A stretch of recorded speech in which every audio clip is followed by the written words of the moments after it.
Kita lanjutkan pembahasan kita. Nah, sekarang kita akan membahas skenario yang berikutnya, di mana kita akan membahas datanya itu masih komplit, ya, jadi tidak ada yang tersensor ataupun truncate. Namun data yang kita punya itu adalah grup data. Ya.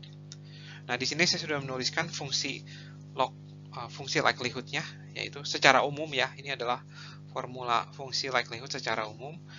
Terus bentuk data dari grup data itu adalah seperti ini nih. Ya. Jadi kita hanya tahu bahwa kita punya M1 data yang terletak di antara C0 sampai C1. Kemudian kita punya M2 data, ya, ada M2 data. Jadi ini M itu adalah frekuensinya ya. Frekuensi berapa sering data-data itu muncul. Nah, terus kita tidak punya individual data, yang kita punya itu adalah kelompok data. Jadi data-data yang terletak di antara C0 sampai C1 ada M1 buah. Data-data yang terletak dari C1 sampai C2 ada M2 buah gitu ya. Nah, dari data-data tersebut di sini kita bisa menerjemahkan fungsi likelihood-nya ya. Jadi seperti ini. Nah, di sini kita punya 6, ini kan ada total ada 6 event ya, atau 6 kejadian, makanya tetap I1-nya sampai N. Kemudian yang kita punya itu adalah eventnya itu adalah ini nih ya, ini yang event pertama itu X-nya di antara C1 sampai C0. Oleh karena itu kita bisa ubah ini menjadi F ya. Jadi kita tidak pakai PDF, tapi kita pakai fungsi distribusi ya. Jadi F di C1 dikurangin F di C0 dipangkatkan M1 gitu ya. Berarti ini mungkin saya biar lengkap saya tulisnya seperti ini. X I dalam kurung C1 ya. CI berarti ya. Bersyarat theta dikurangin FXI CI min 1 bersyarat theta. Nah, ini dipangkatkan M1. MI ya. I-nya jalan-jalan dari 1 sampai N. Nah, ini adalah fungsi likelihood untuk data kelompok. Walaupun data kelompoknya masih data komplit, tetapi fungsi likelihood-nya menjadi seperti ini. Nah, terlihat bahwa metode maksimum likelihood lebih general dibandingkan metode moment ya, karena bisa menghadapi berbagai skenario. Berikut adalah contoh soal untuk skenario ini. Nah, jadi kita akan menggunakan dataset C ya. Kenapa? Karena dataset C itu adalah dataset yang grup data ya. Nah, kita asumsikan bahwa data-data ini berasal dari distribusi eksponensial. Lagi-lagi kita pakai distribusi eksponensial biar mudah. Ya. Nah, saya akan bentuk fungsi likelihood-nya dulu ya. Jadi L theta adalah perkalian ya. Total ada 1, 2, 3, 4, 5, 6. Ada 7 perkalian ya. Sampai 7. Itu adalah PDF ya, PDF distribusi eksponensial di CI ya, bersyarat theta tentunya ya, di CI min 1 bersyarat theta. Nah, kita pangkalkan dengan MI ya. Nah, ini adalah M1-nya, M2-nya, dan seterusnya ya. Nah, mungkin saya akan coba buka ya. Yang pertama itu adalah, karena dari 0 sampai 7500, berarti kita cukup tuliskan adalah ini ya. 1 dikurangin berarti seper theta E pangkat min 7500 per theta. Nah, ini dipangkatkan 99 ya. Ini untuk suku yang pertama, untuk I sama dengan 1 ya. Nah, berikutnya untuk I sama dengan 2 ya, kita kalikan ini itu F di 17.500 kita akan kurangi dengan F di 7.500 ya. Berarti saya langsung aja tulis F di 17.500 kan 1 min 1 per theta E pangkat min theta ya ini. Nanti kita kurangin dengan F di 7.500 ya. Tambah.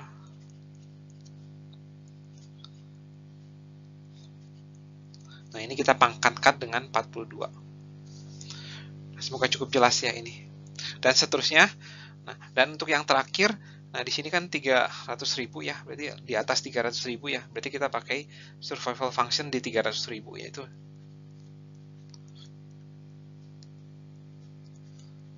dipangkatkan 3. Oke. Nah, Nah, di sini saya hanya menulis 3 buah suku saja, yang ke-1, yang kedua, sama yang terakhir, tapi semoga idenya cukup jelas dan Anda bisa memanfaatkan metode ini untuk mencari nilai dari theta ya. Nah, sekarang saya akan menyederhanakan semuanya, jadi saya akan langsung tulis ya. Nah, di sini saya sudah menuliskan fungsi log likelihood-nya, dan sebenarnya tadi saya ada melakukan kesalahan. Harusnya yang saya tulis itu adalah fungsi distribusi ya, bukan fungsi PDF ya. Berarti ini harusnya nggak ada nih. Nggak ada seperti theta semua. Oke, dan sekarang kita siap untuk mencari theta yang membuat L theta itu maksimum ya. Namun lagi-lagi sayangnya fungsi log likelihood ini tuh ekspresi ini tidak memungkinkan kita untuk mencari theta secara analitik ya, secara exact. Nah, berarti kita biasanya harus menggunakan metode numerik untuk mencari theta ini ya, gitu ya. Jadi biasanya yang dilakukan adalah mencari turunannya, dan mencari turunannya sama dengan 0. Nah, di sini kita akan mencari akar ya, berarti akarnya itu bisa dicari dengan menggunakan metode Newton atau metode bagi 2 ya, atau metode secant atau apapun ya, sehingga kita bisa mendapatkan bahwa si estimasi MLI dari si theta adalah ini ya, 29721. Nah, ini adalah estimasi maksimum likelihood-nya dari si theta. Oke, semoga cukup jelas. Nah, kita akan lanjutkan ke skenario-skenario berikutnya.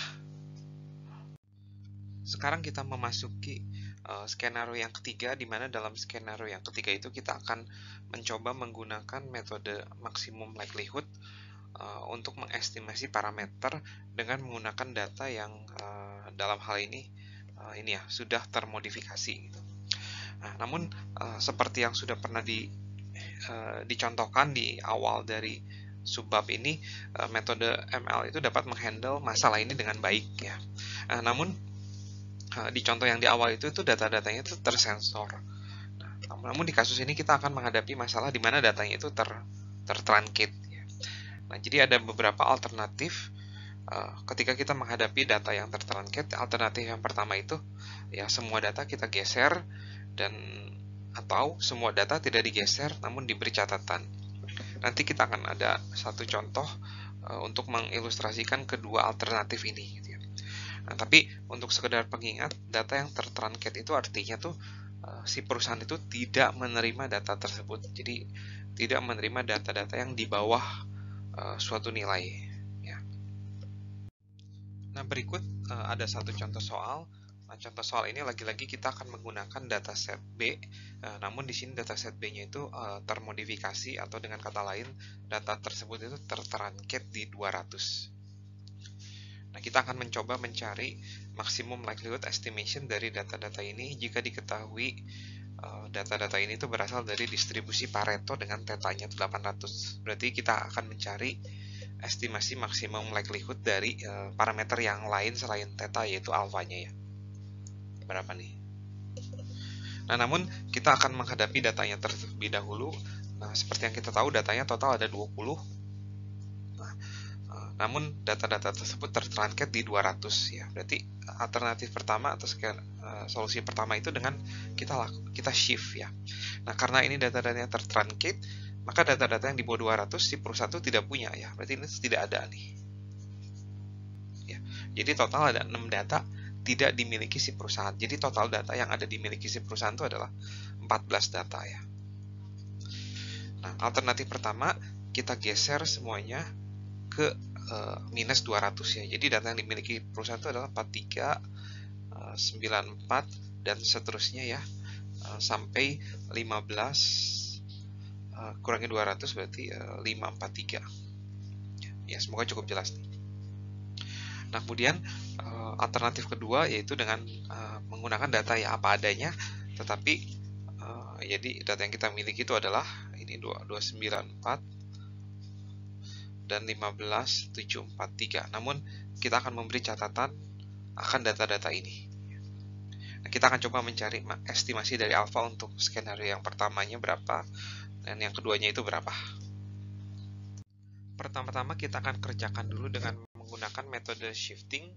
Nah, jadi data yang kita punya itu adalah sebagai berikut ya. Yang ini. Nah, kita akan cari estimasi maksimum likelihood dari alfa ya. Nah, di sini saya sudah tulis fungsi L ya. Nah, kemudian saya akan tulis PDF dari distribusi Pareto ya, yaitu adalah alfa dikali tetanya 800 pangkat alfa dibagi 800 ditambah data kita nih total ada 14 dipangkatkan alfa plus 1 ya. Nah, kita langsung aja cari L kecilnya. Nah, ini berubah menjadi sigma ya. Nah, kemudian kita akan kasih bracket. Nah, ini menjadi ln alfa ditambah ln 800 dikurangin alfa plus 1 ln xi ditambah 800. Nah, kita akan cari turunannya ya. L aksen alfa adalah sigma i dari 1 sampai 14 1 per alfa ditambah ln 800 dikurangin ln xi tambah 800. Oke, ini kita akan samakan dengan 0 sehingga kita mempunyai 14 per alfa ditambah 14 dikali ln 800 dan ini dikurangin ini mau nggak mau kita harus jumlahkan ya semuanya ini ln xi ditambah 800. Nah, silakan Anda lakukan yang ini tuh dengan menggunakan Excel ya. Jadi setiap data tersebut kita tambahkan dengan 800, terus kita cari ln-nya, terus kita jumlahkan semua ya.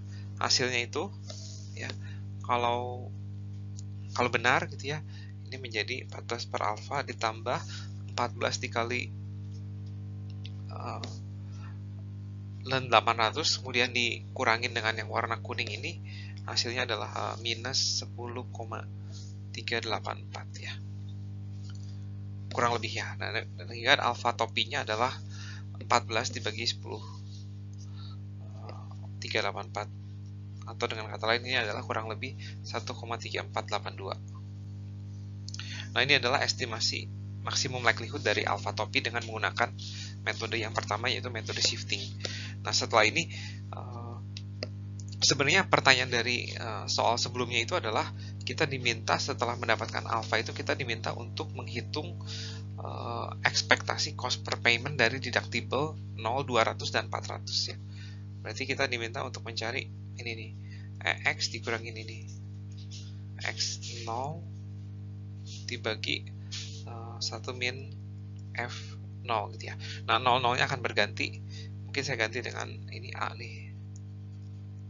Nah, A-nya adalah 0, A-nya 200, dan A-nya adalah 400 ya. Kita diminta untuk mencari ini setelah mendapatkan alfa topinya. Nah, namun untuk yang A sama dengan 0, ini kita tidak bisa hitung karena data-data kita itu sudah di shift ya. Sehingga tidak mungkin untuk menghitung A sama dengan 0. Yang bisa kita hitung adalah yang ini dan yang ini. Jadi saya ulang lagi, ketika D sama dengan 0, ini kita tidak bisa menghitung expected cost per payment-nya. Nah, tapi yang ini kita bisa ya. Namun karena datanya itu sudah di shift, berarti dengan kata lain expected cost per payment with deductibles D sama dengan 200-nya itu adalah ya EX ya. Dan EX-nya itu kalau kita lihat di appendix, EX dari distribusi Pareto itu adalah theta dibagi alfa min 1 ya. Nah, theta itu 800 dan alfanya itu tadi sudah dihitung, yaitu 1,3482. Kita kurangin 1 ya. Nah, sehingga adalah 2298 ya. Nah, ini adalah expected cost dari yang harus dibayar oleh perusahaan kalau dia mendapatkan deductible sebesar 2298 ya.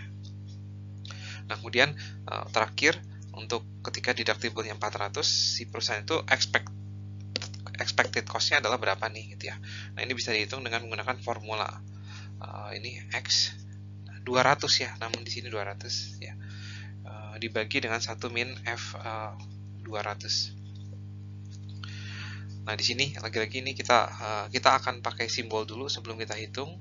Nah, kalau kita lihat di appendix, ekspektasi cost X dibatasi di 200 itu adalah ini ya. alfa min 1 dikurangin theta dibagi 200 tambah theta dipangkatkan alfa min 1 ya. Nah, dibagi dengan ini adalah survival ya, berarti ini adalah theta dibagi lagi-lagi 200 plus theta. Namun di sini pangkatnya adalah alfa plus 1. Nah, ini kalau kita sederhanakan, ini menjadi theta per alfa min 1-nya bisa saya keluarkan. Ini satunya tercoret ya, yang tersisa adalah theta per dibagi dengan theta per theta ditambah 200 pangkat alfa plus 1 ya. Oke, sekarang kita bisa masukkan angkanya, yaitu 800 per 0,3482 per 200 plus 1000 ya, berarti ini saya langsung jadi ganti 1000 ya, ini 200 plus ini adalah 1000 pangkat 0,3482 dibagi, ini harusnya kayaknya bukan theta, tapi bukan theta plus, bukan alfa plus 1 ya, ini harusnya alfa.